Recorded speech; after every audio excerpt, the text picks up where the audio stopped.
Today I just wanted to give just some tips on how to deal with decolonization and how to survive and maintain your strength and your mental um, alertness, right, to all this. And first of all, honestly, I have been a member for 19 years of the organization, and I've grown. I was a teenager when I started learning my history, and now I'm in my 30s, and still a learning process. It's still something that it's not something that you finish. It's not something that, oh yeah, I know everything now, like I'm decolonized. Like no, like colonization is a daily attack on our people. It's a daily quest of white supremacy. And so we constantly have to be cleansing ourselves, constantly have to be on the lookout, constantly have to be evaluating what's going on, how we can make things better. And honestly, I think the best thing for those of us who are starting to learn our history and starting to wake up is to first of all always remember your own ignorance. Always remember that you were once ignorant and are still ignorant, right, to many things. Because I think a lot of times, and this happened to me actually in my teens, is like you're learning your history and you find this information and then you go around and people are not getting it and people are like still calling themselves Hispanic or Latino. And so I think as I've gotten older, I've realized that obviously the more we know, the more we're studying, the more responsible we are for making sure that we pass on that information to others, that we facilitate this process of decolonization, that we act as guides, that we act as mentors, that we are still students in this process of decolonization. And so I think number one, we have to remember that even though we do know this history, even though we are waking up, even though we are growing and we are evolving away from being a colonized person into decolonized, we have to understand that colonialism is a constant reality for us. And we have to understand that decolonization is a constant process as well. And so, one thing I would strongly recommend is for you to always keep yourself on check. Like, you know what? I'm learning. I learned this. I'm learning that. Study, research. A lot of times when you're learning this information, we take it at face value, right? We learn things, we hear things, we see memes, and we take it at face value. And part of the biggest challenge of decolonizing is research, is doing your study, is understanding the history, understanding the process of colonization and the process of hegemony, and how this is all continued to be inserted into our daily culture. And so by doing that, I think it's really important. And one of the things that we always stress in the Mexica movement is that you study. We have our website, we have tons of books that we recommend. But at the same time, we have to understand that it takes time to research and study, and it's not easy. It's not easy to study and to decipher all this and to connect the dots. But thanks to the work of the Michigan movement, we are trying to facilitate that by giving you the most important books that Olin and other members have found along the way. Is saying, look, check this book out. This is what we're learning. This is how we're connecting the dots. And by no means are these books perfect. By no means are these books like flawless, right? Because again, they are reflecting that point of view, that perspective. And a lot of times these are European authors, so we have to understand that there's different layers to understanding this truth and researching. So basically, yeah, we have to start researching. That's my biggest tip is, yeah, like it's cool to understand this history and to look at these memes and people's Facebook statuses and stuff and Instagram. But in reality, what it really boils down to is your research. You really have to understand this. And unfortunately, even, we're taught a very colonized education, K through 12.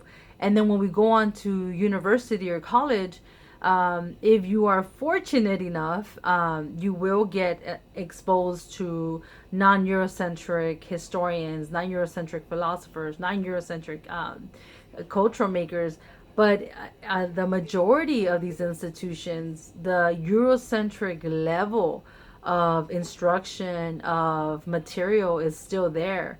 And so you have to understand that you're constantly having to obviously study the institutional government education, but at the same time, you have to find that commitment to deciphering that truth, to uncovering that truth, that reality, that Nicantlaka perspective.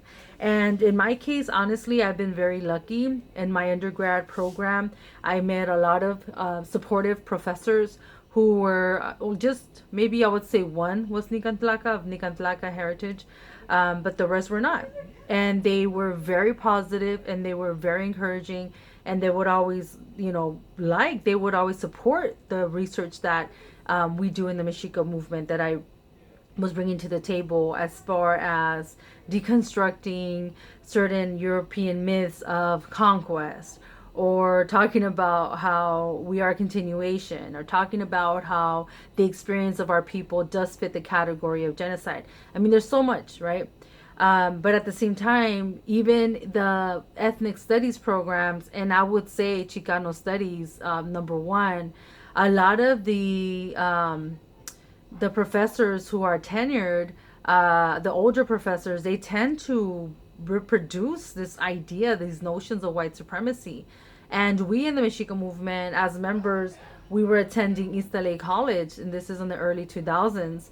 And we had a really bad experience with that, where the professors that we were taking were constantly belittling Indigenous culture, Indigenous features, Indigenous heritage, history, making up a lot of shit as they went.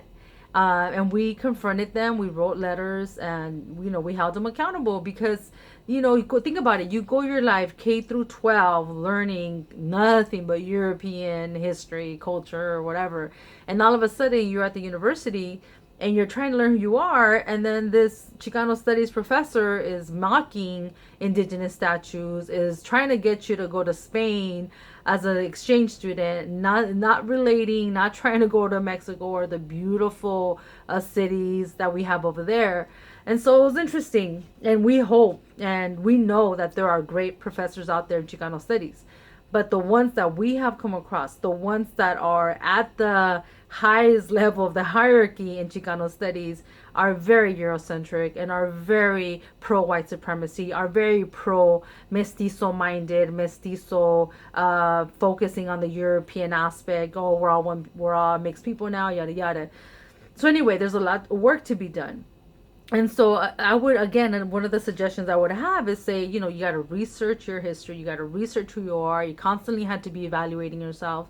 And I would say too, like, I think at the very beginning, we try to inform everyone, and we're trying to get everyone on board, and not everyone wants to wake up. I think that's another sad lesson that I've learned, is you would think, right, people want to know the truth, where this word comes from, why we're so poor, why we think we have these very bad cases of depression and low confidence and low self-esteem. And the reality is, not everyone cares, and not everyone you meet of our heritage is going to be with it, right?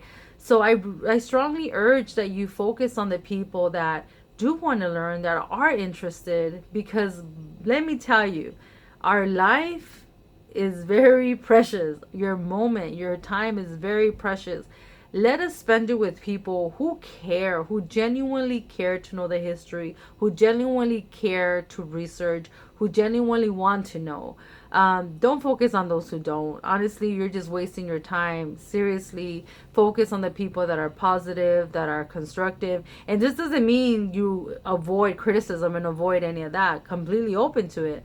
But again, let's focus our time and energy on the positive encounters, on positive interactions with our people. Because I think at the very beginning, you do feel like, oh, everyone wants to know, everyone should know this. And yeah, they should, but not everyone cares. And that's okay. Like, you got to focus on the warriors that do care.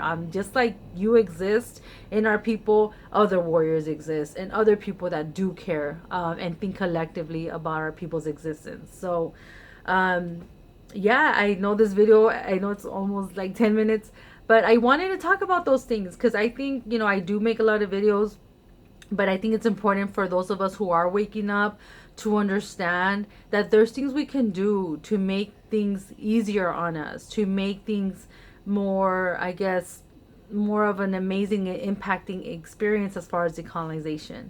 So those are some of my suggestions.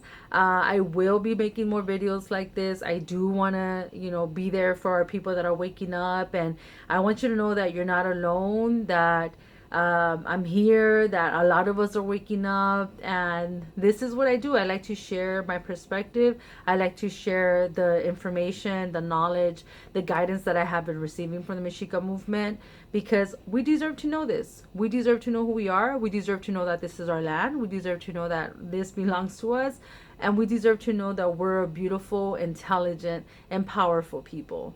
Whether all of us know that is a different question, but we deserve to know that we have that potential and that we descend from a great line of warriors, of historians, of people that gave their lives for us. And we are here. And that's some of the suggestions that I have. Like I said, I will be making more videos. And please leave me comments, direct messages, whatever it is. I'm constantly trying to bring up different topics pertaining our people's history, and I hope that it helps your understanding and your journey of decolonization. And I send a lot of warrior love to everyone that's waking up. And in these times of chaos and crazy white supremacy, we have to remember and be grateful that we know and that we are awake and that we are seeing everything that is going on, and that we are here for each other as warriors, brothers and sisters. Citlalli from the Mexica movement. I will be making more videos like this. Hope you enjoyed, and please subscribe, share, and let's have these discussions, y'all. The Mexica.